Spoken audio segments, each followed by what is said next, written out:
So is there a way to maybe lead up into that? I mean, obviously, if you show up prepared and are consistent, that's a good model. But how do you deal with, man, I'm always ready to go, and the guy who's supposed to be leading this thing isn't?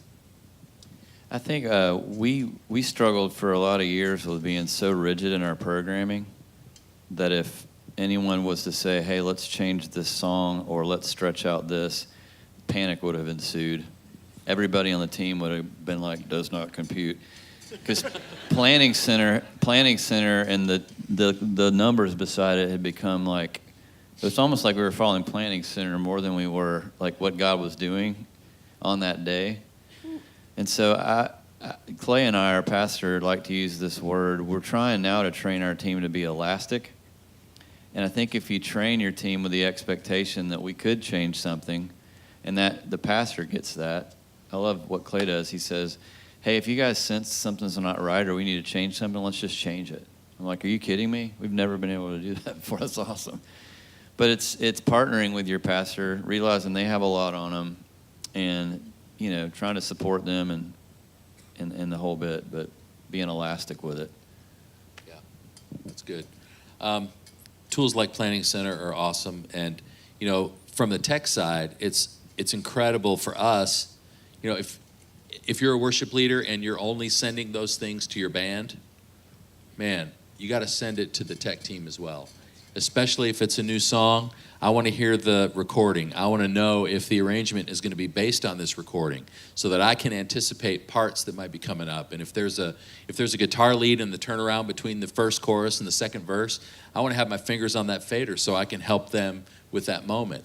If I'm running Pro Presenter, I want to know the song in advance too, so that I can practice how to anticipate getting the words at the right time, because I know I'm going to have to lead the people a little differently than normal, because this is a new song. So I want the words to be just a fraction earlier than they normally would be, so that people are comfortable with the lyrics of a new song.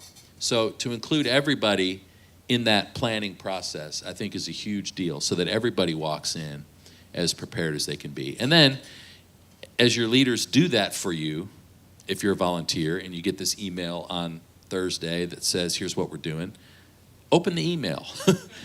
Go to Planning Center and actually practice. Stick the song in your car and listen to it.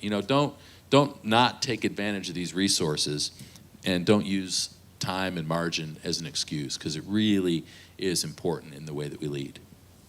Jeff, I would say too, it's important to remember that everyone on the team needs to, not always, but oftentimes be included on the heart behind the decisions being made. Because a lot of times someone will feel left out, and feeling left out over time, it's not a good thing. It doesn't build unity.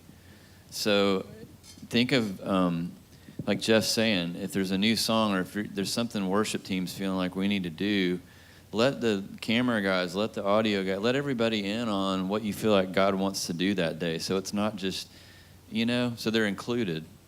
And sometimes we'll even say, hey, what do you guys think? Because it's just being included is a big deal for people. I think that's so cool, because oftentimes, at least growing up in church, we would look at folks that were doing technical things and like, man, they just seem so detached. Like they're not even here. They're just doing some job every week because they can do it. Do they really care about this?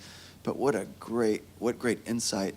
Have we empowered them at all to, how else would they know the heart behind this? I mean, they heard the song on the radio or whatever, but that's wonderful, I think. Empower these guys, make them a part. I'm sorry, I'm learning up here with y'all. It's a good time.